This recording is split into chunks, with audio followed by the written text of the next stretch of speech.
I am Tushar Unadkat, CEO Creative Director of MUKTA Advertising, presenting tribute to Malika-e-Rejistan, Reshma, the Queen of the Desert. An intimate evening with World Musician Azalea Ray and her guest artist.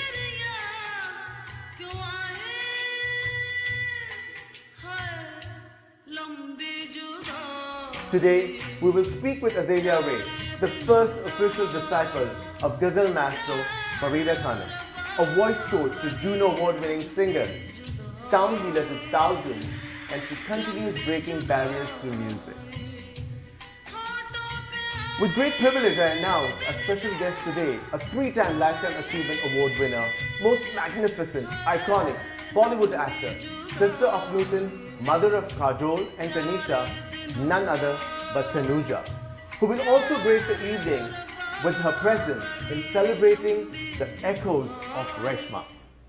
Tanuja ji, this is a very humbling feeling for me, sitting here and speaking with you, because growing up in India and watching Indian cinema, I've adored your beauty, talent, and the wide range of characters you've played. I think 1952 was your first movie with your sister Nutan as baby Tanuja. Am I right? I'm 6 years old. 6 years old. That's not really starting of a career as such, but yeah. Tremendous. And the most recent one, which was critically acclaimed, the Marathi film that you played, where you even tossed your head to be the authentic widow character, and it was dramatic. It was terrific. And of course, the wide range of glamorous roles that you played in between with all the superstars, which everybody remembers so clearly. Now, what I would like to know is that you must have a plethora of experience with not just Indian celebrities and singers and talent, but international as well. How do you connect with Azalea Ray? How do I connect? I don't know. I landed here in Toronto, and this friend of mine tells me, he says, I have to make you hear this particular person singing. I said, okay. So I was not expecting anything spectacular or anything like that, but then she put it on and I said, oh my God. And I listened and I said, wow, what a voice. It was amazing, absolutely. And I said, who does this person remind me of? Who does this voice? And there was only one person I could think of, and that was Reshma. Wow. So, and it's, for me, it was like, I just went back about 100 years, not 100 years exactly, but about, 1973. Wow. I was expecting my daughter, Kajol, and I met Reshma at Lakshmikant's house, the music director. Yes, of course. And I thought she was beautiful, and I heard her sing for the first time. She sang at his evening. And I thought she had the most amazing voice. It was a voice that touched my soul. And I said, wow. And I told her, I said, I want a baby who has blue eyes like you and has a skin like yours. She had the most beautiful, translucent, light brown skin. It was amazing. Wow. Very beautiful. And then that's what I remembered when I heard her voice. Wow. That's how I connected to her. And then I see her in person and I see, she doesn't have blue eyes. Oh my God. But yeah, the skin tone is very similar to Reshma. The dusky, the beautiful skin tone. Yes. Right. So it is very clear from both of you that there was a very strong spiritual connection, an artistic bond, which is so valuable. I would also like to know, how do you connect with the tribute that you are presenting for Reshma? Tell us a bit about that. As far as Reshma is concerned, Reshma was a gypsy. She was of the Banjara crowd of tribes. She was both Pakistani and Indian. She was universal.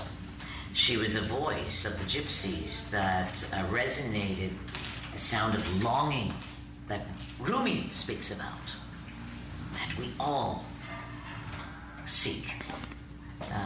About 13 years ago, I lost my voice to a surgical accident, and I went into a whirlwind of no sound coming out of me.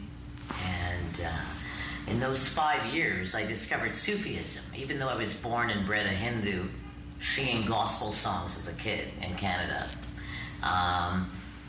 Somehow, 5 years later, I saw myself thrown to Lahore to find my teacher, Wow. Khan. And that voice was resonated first by the sound of Reshma. Oh. Reshma was introduced to me during this silence. And I didn't follow her sound, I followed her breath. Wow. And somehow she led me to the doors of my teacher in Lahore, Farida Khanum, through her sound, through her echo. When I met Tanuja ji, which was on the indigenous grounds up north of Canada, of Toronto, Wow. spiritual lands, where we were consecrating a space. And I was privileged to be invited to conduct a Nad Yoga session, which is basically spinal resonance. And Tanuja ji happened to be one of the people, patrons, sitting in that crowd of 50 people, consecrating this space. Wow. This iconic figure, when I saw her there, I swear to you that tears of my joy came forward, seeing and witnessing this woman of stature just surrendering to the lands of the indigenous. And she participated with such humility and such love and such sacred grounding. I would say by the instant moment she gazed in my eyes, she changed my universe.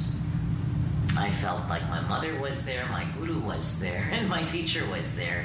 And I just wanted to get to know her very fast. So that's fascinating that you were able to attend the workshop of Nad Yoga. No, it wasn't a workshop actually. It was just we were on consecrated ground, and this friend of mine, they were raising a totem pole. Mm-hmm. So there was a ceremony with the Native American people were there, and then we had this little session where she sang and she introduced Nad Yoga. Oh. So that is how, and it was very interesting to see what it meant. I had heard about Nad Yoga, Of I didn't course. know what it was all about. Right. But she gave a very nice, very clear explanation for that.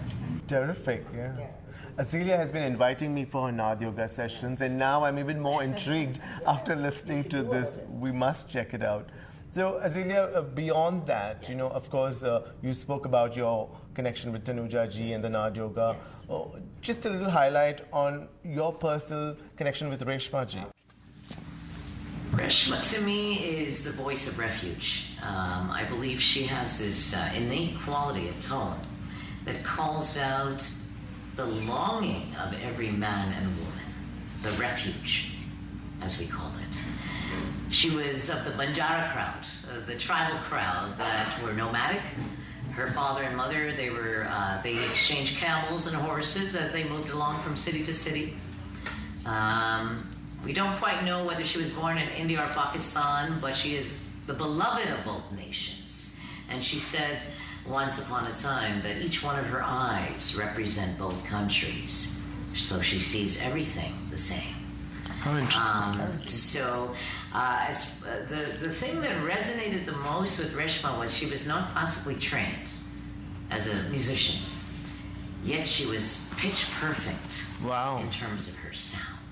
My connection with Reshma, there was a reverberation of an echo that I never felt in anybody else. I was told by the doctors to never speak again.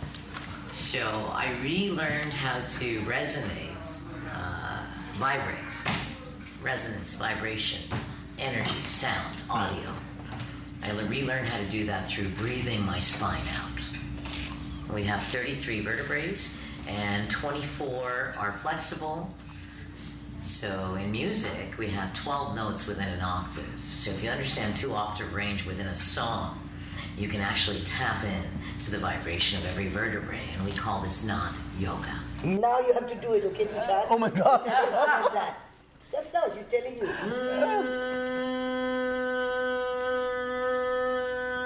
Match me. Breathe it out. You're challenging me. Oh my God. Breathe out your gut, baby. Breathe out your gut. Come on.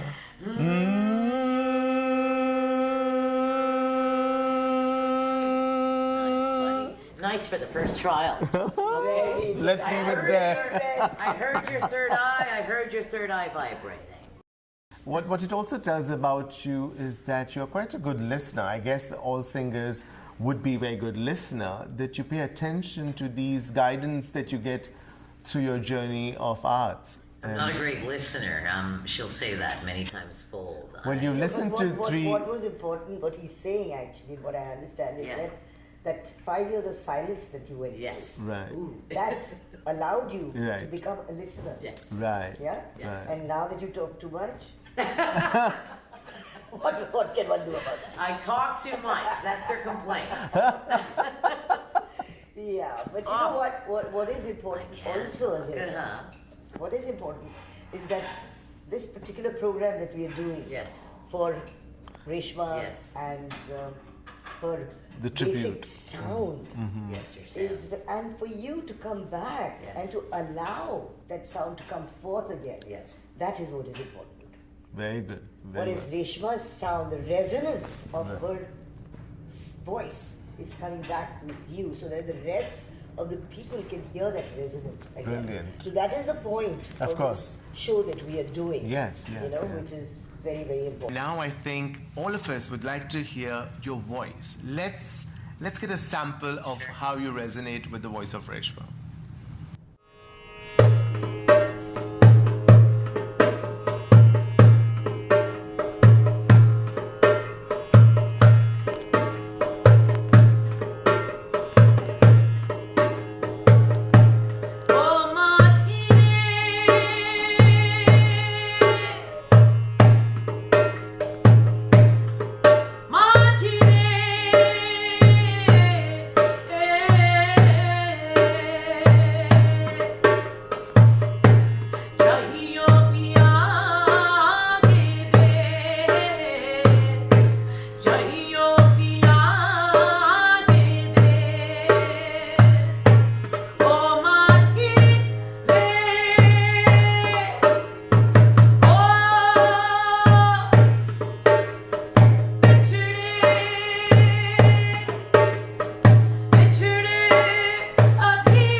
Wow, that was a breathtaking sample, and to see the entire concert, hurry, get your tickets now. We have limited seating. It's on Sunday, November 27th at 33 Harbour Square, and you could visit eventsbrite.ca.